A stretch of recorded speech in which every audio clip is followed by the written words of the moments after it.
Hello guys! Welcome to Filipino Icor Cooking Time. Ngayon, magluluto tayo ng fried chicken a la Max. Yan. So, tara na guys, magluto na tayo.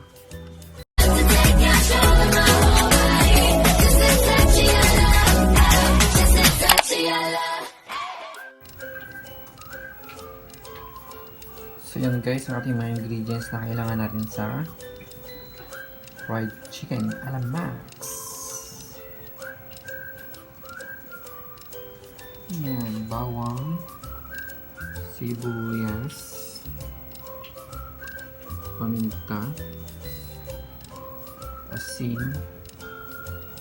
dahon ng laurel, at tubig.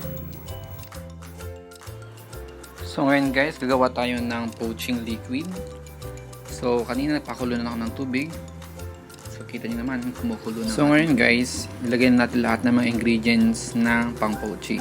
Tulad ng bawang, paminta, laurel, asin, sibuyas. Tapos hanggang ito ay kumulo, hanggang magbabago ang kulay ng tubig.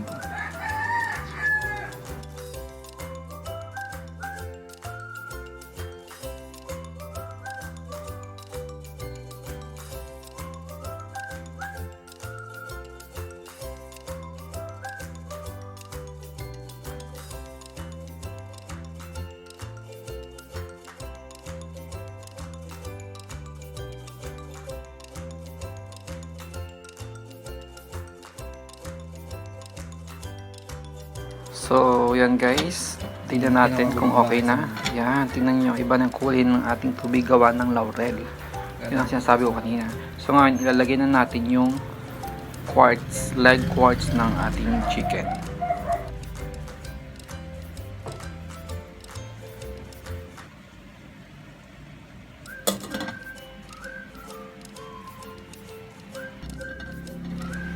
So, guys, okay na ating chicken. So, i-rest natin. Patay mo natin.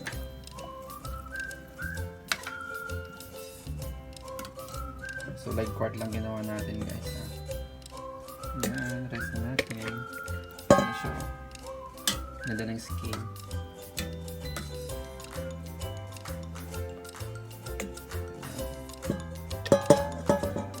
Hanggang ito ay mahawakan natin pag-rest. Tapos, pipilitan na natin. So, yan na guys.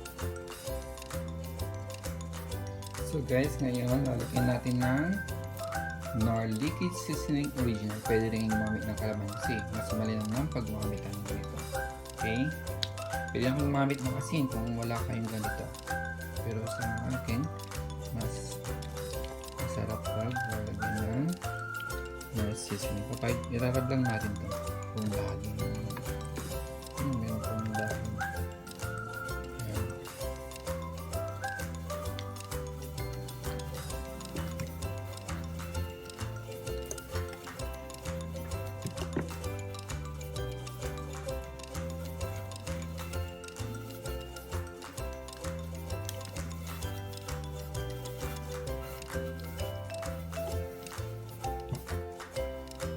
Ayan, pag okay na, pwede na natin i-plate ito.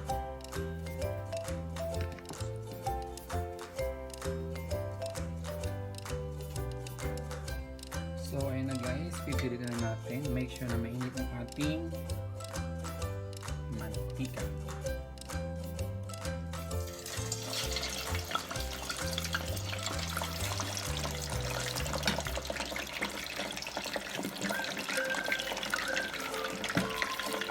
Tapos na rin guys.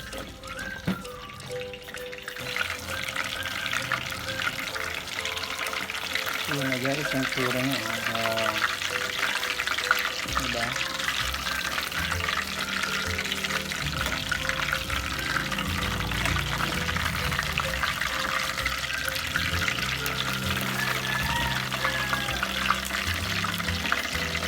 Kaya ganyan ang kulay dahil ginamit natin ay liquid seasoning original. Diba? Ang dahil sura.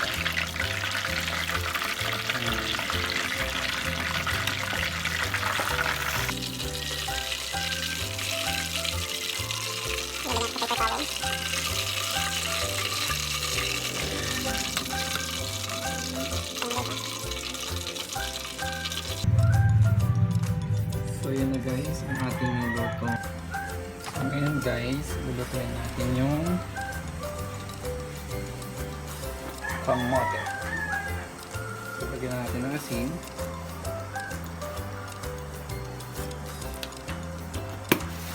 Para magkaroon ng lasa.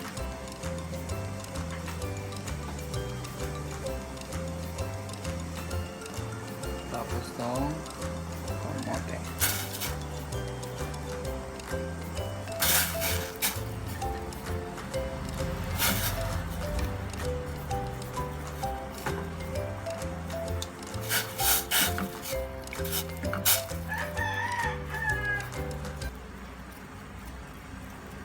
So yan guys, pakulong na natin yan.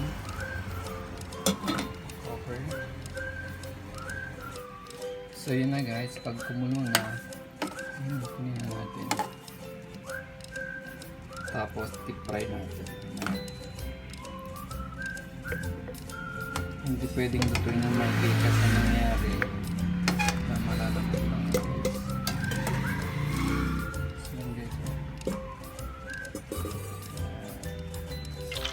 So yun na guys, iluluto natin ang kamote.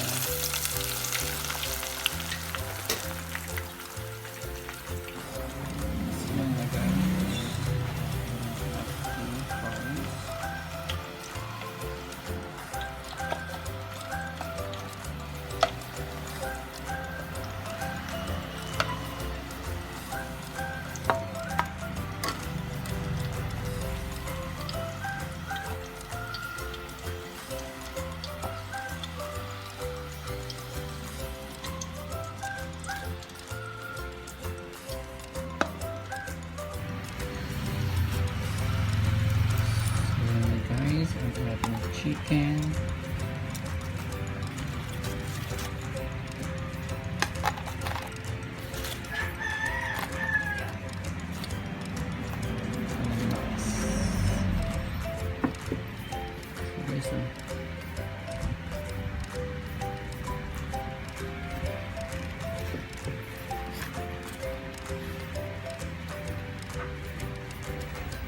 Thank you guys for watching Filipino Icor Cooking Time. Don't forget to like and subscribe with my channel and ring the bell for more videos and notifications to you. Thank you for watching. Have a good day.